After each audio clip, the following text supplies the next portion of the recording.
Hello दोस्तों, मैं आपका दोस्त लोकेश। 3 दोस्तों ने 5,000 रुपये से देसी चप्पल का स्टार्टअप शुरू किया।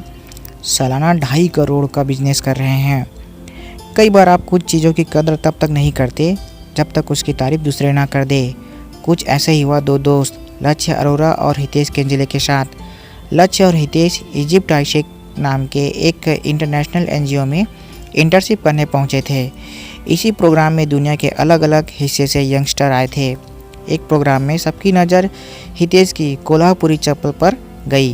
हितेश ने तो बस एक नॉर्मल चप्पल पहनी थी, लेकिन वहां मौजूद लोगों के लिए वह एक पीस ऑफ आर्ट से कम नहीं थी।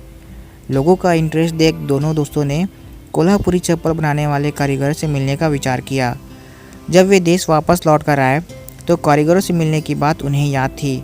बस वे उनसे मिलने पहुंच गए। इसके बाद उनका काम उन्हें इतना पसंद आया कि इन फुटवेयर को इंटरनेशनल मार्केट तक ले जाने का प्लान बना लिया। इस काम में उनके साथ एक और फ्रेंड आभा अग्रवाल जुड़ गई। इस तरह तीनों ने मिलकर शुरू किया देसी हैंगओवर नाम से फुटवेयर का स्टार्टअप। बिना कोई अनुभव सिर्फ 5,000 में शुरू हुए इस स्टार्टअप से आज सालाना करीब 2.5 करोड़ कमाई हो रही है। देश के 100 से ज़्यादा आउटलेट में आज इनके प्रोडक्ट्स मिलते हैं। इसके साथ ही अमेरिका, सिंगापुर और मलेशिया में इनके प्रोडक्ट्स की काफ़ी डिमांड है। इसकी शुरुआत कैसे हुई? लक्ष्य अरोरा आर्ट में ग्रेजुएट हैं। हितेश केंजले ने इंजीनियरिंग की पढ़ाई की है। इजिप्ट से भारत वापस आने के बाद दोनों ऐसे कारीगर से मिलना चाहते थे जो ट्रेडिशनल तरह से जूते चप्पलें बनाते थे। इस काम के लिए उन्होंने कई शहरों की यात्राएं की। अंत में दोनों महाराष्ट्र के बेलगाम डिस्ट्रिक्ट के मिराज गांव पहुंचे। इस गांव के ज़्यादातर कारीगर कोल्हापुरी चप्पल बनाने का काम करते थे। लक्ष्य बताते हैं, उनका हुनर और काम करने का अंदाज हम लोगों को काफ़ी अच्छा लगा। कारीगरों से बात कर पता चला कि उनके प्रोडक्ट्स बिचौलियों से होते हुए मार्केट तक पहुंचते हैं। यही वजह है कि उन्हें उनकी मेहनत की सही कीमत नहीं मिलती। अच्छा पैसा ना कमाने की वजह से कारीगरों की दूसरी जनरेशन इस काम में आने के बजाय शहर जाकर मजदूरी करने को मजबूर थी। मैंने उनके जूतों के कुछ सैंपल अपने दोस्तों को भेजे। फिर हमने तय किया कि हम खुद का स्टार्टअप शुरू करेंगे। ये बात हमने आभा को बताई और हम तीनों ने मिलकर देसी हैंगओवर की शुरुआत कर दी। कारीगरों के काम करने के तरीक़ों को बेहतर बनाया। लक्ष्य जब कारीगरों से मिले तो देखा कि उन लोगों का काम करने का तरीका बहुत बेसिक था, जिसे इंटरनेशनल मार्केट तक नहीं ले जाया जा सकता था। इसके बाद कई बड़े बदलाव कर फाइनल डिज़ाइन तैयार की गई, जो लोगों को आरामदायक और काफ़ी सुंदर भी लगी। लक्ष्य बताते हैं, शुरुआत में हमने एक ही प्रोडक्ट पर काम किया, उसमें कई बदलाव किए। फुटवेयर में पेटेंट फुट लाकर लगाए ताकि पहनते वक्त जूते किसी को ना काटे। फिसलन से बचने के लिए एंटी स्लिपरी सोल और आर्च सपोर्ट का भी इस्तेमाल किया, जिससे ज़्यादा देर शूज पहनने से भी पैरों में दर्द ना हो। जूतों की क्वालिटी को भी बेहतर बनाया। साइज का स्टैंडर्डाइजेशन किया ताकि उन्हें किसी भी देश के लोग अपनी साइज़ के अनुसार खरीद सके। हमारा पहला पीसी लोगों को काफ़ी पसंद आया और हम इस तरह आगे बढ़ते गए। आज हमारे पास एथनिक कैजुअल शूज़ के करीब 60 आर्टिकल हैं।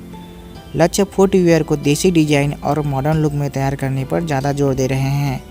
लड़के और लड़कियां दोनों के लिए एथनिक और कैजुअल शूज़ बनाए जाते हैं। बहुत कम लागत से शुरुआत हुई।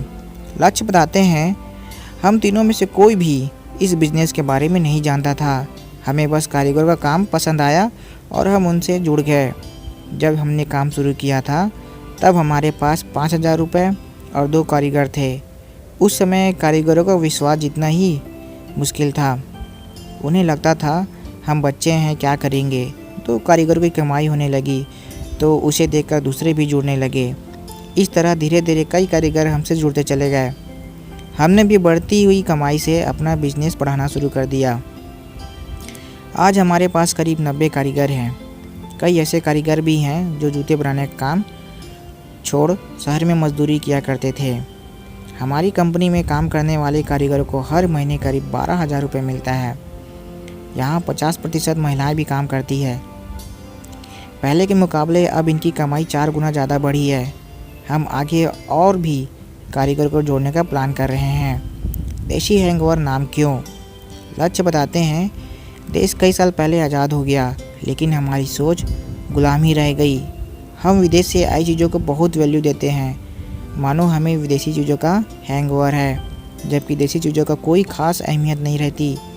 यही वजह है कि हमने विदेशी का हैंगओवर कम करने के लिए देसी हैंगओवर नाम दिया।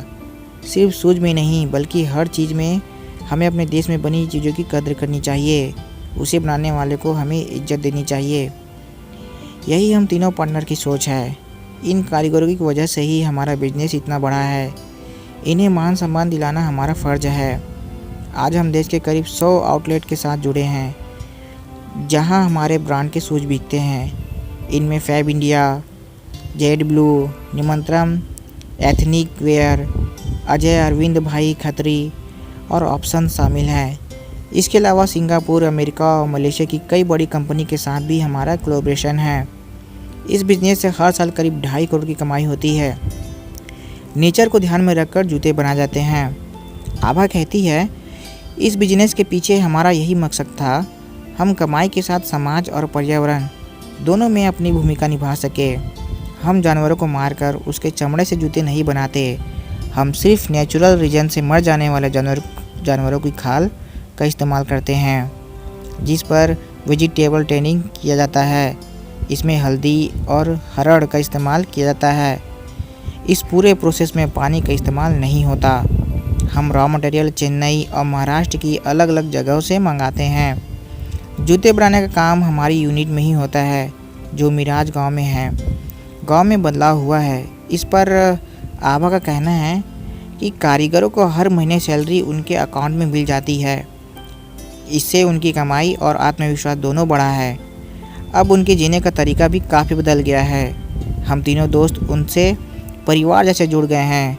कोरोना काल में भी हमने उनका साथ नहीं छोड़ा। काम बंद था, लेकिन हम उनकी ज़रूरतों का पूरा ध्यान रखते थे। इस तरह हमारा एक स्ट्रॉन्ग सिस्टम तैयार हो गया। हमें बस इसे आगे बढ़ाना है। सो दोस्तों, आप लोगों को यह वीडियो कैसे लगा प्लीज़ कमेंट करें and subscribe my channel, like करें एंड शेयर करें। ओके, गुड बाय दोस्तों।